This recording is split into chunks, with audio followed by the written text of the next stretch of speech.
Alarielle, la reine du bois radieux, est un être ancien et immensément puissant. Devenue déesse et souveraine de Giran, ses pouvoirs, profondément liés au flux magique du royaume de la vie, sont au service de la nature qu'elle protège, telle une mère défendant ses enfants. L'histoire d'Alarielle remonte bien avant la création des 8 royaumes. Pour la narrer, il faut se remémorer le monde qui fut et les terribles épisodes de la fin des temps pour entrevoir les origines de la déesse. Dans ces temps anciens, on connaissait sous le nom d'Alarielle la majestueuse reine éternelle des hauts-elfes. Maîtresse de la légendaire forêt d'Avelorn, la reine éternelle siégeait alors sur l'un des 2 trônes jumeaux d'Ultuan, aux côtés du roi Phénix. En parallèle, en Athel Lorraine, la reine sorcière Ariel régnait sur le peuple des elfes sylvains. Cette dernière n'était autre que l'incarnation de la déesse des elfes Isha, déesse mère et épouse du dieu de la chasse sauvage Kurnus. À l'aube de la fin des temps, tandis qu'Ariel avait été plongée dans un profond sommeil et s'était réfugiée au cœur du chêne des âges, Alarielle vint tenter de la guérir. Cette malédiction qui touchait la protectrice d'Athel Lorraine avait été jetée par Lilith, déesse de la lune, des rêves et des prophéties, qui échafaudait alors un plan pour la sauvegarde du peuple elfique et des 8 vents de magie. C'est par cette intervention que le sang d'Alarielle rencontra l'esprit divin d'Ariel, et que les 2 entités fusionnèrent pour ne faire plus qu'une. La reine-mère guida alors le peuple des elfes sylvains jusqu'à Ultuan pour participer à l'ultime combat des elfes opposant le nouveau roi Phénix Malekith, alors allié au maître du savoir Teclis et à Imric de Calédor, face au prince Tyrion devenu l'avatar de Cain et à la sorcière noire Morati. Le sort des elfes se décida sur l'île des morts, au pied du grand vortex emprisonnant les vents de magie. Guidé par Lilith, Teclis parvint à sauvegarder certains d'entre eux. Le vent des ombres, Ulgu, imprégna Malekith. Le vent de la lumière, Ish, fut enfermé dans le bâton de lune de Teclis, tandis que le vent de la vie, Giran, investit le corps d'Alarielle. Habité par cette nouvelle puissance divine, et grâce à la résilience de son âme, Alarielle survécut par la suite au cataclysme de son monde et traversa le vide pendant un temps incroyablement long pour finalement échouer sur ce qui deviendrait le royaume de la vie. Ce n'est que des siècles plus tard, à l'aube de l'âge des mythes, que le dieu roi Sigmar réveilla Alarielle d'une longue torpeur. Émergeant d'un profond sommeil, sa mémoire restait intacte des événements qui avaient brisé son monde pour la projeter dans un nouveau. Longtemps, la déesse serpenta seule les étendues sauvages de cette nouvelle terre. Bien que reconnaissante envers Sigmar de l'avoir réveillée, elle ne souhaitait à cet instant que parcourir la nature qui faisait désormais partie intégrante de son être. Car en effet, Alarielle était devenue une créature bien plus attachée aux beautés naturelles qu'abritait le royaume de la vie que n'importe qui. Sa vitalité comme sa puissance suivirent dès lors le cycle des saisons. L'énergie vive qui l'anime en été cède la place au déclin jusqu'à ce qu'elle devienne profondément glaciale et réservée.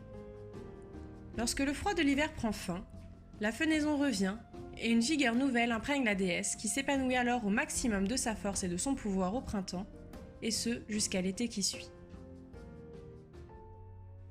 Au cours de ces longues saisons d'adaptation, Alarielle sema ses artefacts les plus précieux, ses premières graines de vie. Germèrent ainsi les premiers sylvanettes, les enfants de la déesse mère. C'est entourée de ses filles et de ses fils qu'Alarielle retrouva réellement à nouveau sa sérénité. Alors seulement, elle rejoignit le panthéon de Sigmar et partagea avec les populations libres des 8 royaumes les bienfaits de la magie de la vie. Vivant en harmonie avec la nature et guidés par leur chant spirituel, Alarielle et les Sylvanettes contribuèrent fortement à la prospérité des cités de Sigmar. Mais comme toute période de paix, celle-ci devait être anéantie par la venue du chaos. Le cauchemar que représenta Nurgle, le dieu de la pestilence, pour le royaume de Giran, toucha Alarielle au plus profond de son être. Les corruptions du jardin de Nurgle ravagèrent la faune et la flore des terres de la vie avec une telle violence que les enclaves sylvanettes furent rapidement dépassées et balayées les unes après les autres. Chevauchant son immense Wardrod Beetle, le plus majestueux des Fielfollets, la reine du bois radieux combattit pendant d'innombrables saisons. Partout où les forces du chaos se montraient trop virulentes, Alarielle surgissait des racines des royaumes et survolait l'ennemi pour déchaîner la fureur de la magie de la vie. Portée par ses ailes de fronde, son Wardrot éclaté en milliers de papillons de feu virevoltant à ses côtés, elle se jetait alors sur l'envahisseur pour déchaîner sa colère en brandissant la lance de Kurnus. Arrivée au contact, Le bélier de siège vivant que représente son fiel follet reprenait alors sa forme originale et décimait les rangs adverses à l'aide de ses puissantes cornes qui éclateraient même les plus résistantes des fortifications. Se posant gracieusement sur le dos de sa monture, la déesse menait alors la contre-attaque. La force d'Alarielle était néanmoins intrinsèquement liée à sa terre. Ses pouvoirs déclinèrent donc en même temps que son cher royaume dépérissait, profondément infesté par les pourritures de Nurgle. Puisant dans ses dernières ressources, Alarielle dissimula alors les dernières clairières de ses enfants derrière un voile d'illusion et de sorcellerie afin de les préserver. Submergée par la mélancolie, elle se réfugia dans le Val secret d'Athelweird pour ne plus en ressortir. Lorsque bien plus tard Sigmar déclencha sa tempête et contre-attaqua violemment face aux invasions du chaos, il dépêcha ses Hollow Knights à la recherche de son ancien allié. Les Stormcast menèrent ainsi le début de la reconquête du royaume de Ghyran, petit à petit rejoint par les enclaves sylvanettes qui reprenaient espoir. Alarielle resta cependant longtemps introuvable, jusqu'à ce que la fureur des conflits ne mène les séides de Nurgle à sa porte. Au terme d'une lutte héroïque, la Dame d'Eliane, demoiselle d'honneur d'Alarielle, soutenue par les dernières forces sylvanettes, par les Stormcast Eternals et même par une constellation Séraphon, parvint à retenir les démons suffisamment longtemps pour que leur maîtresse s'éveille à nouveau. Ce n'était plus une déesse abattue et désespérée, mais une reine vengeresse et sans pitié qui ressuscita alors. Sous un afflux de vitalité tel que Ghyran n'en avait connu depuis des générations, les terres longtemps souillées retrouvèrent leur couleur, tandis que les eaux empoisonnées redevenaient limpides. L'air vicié fut remplacé par des brises fraîches, chargées du parfum des fleurs sauvages et de la sève des arbres.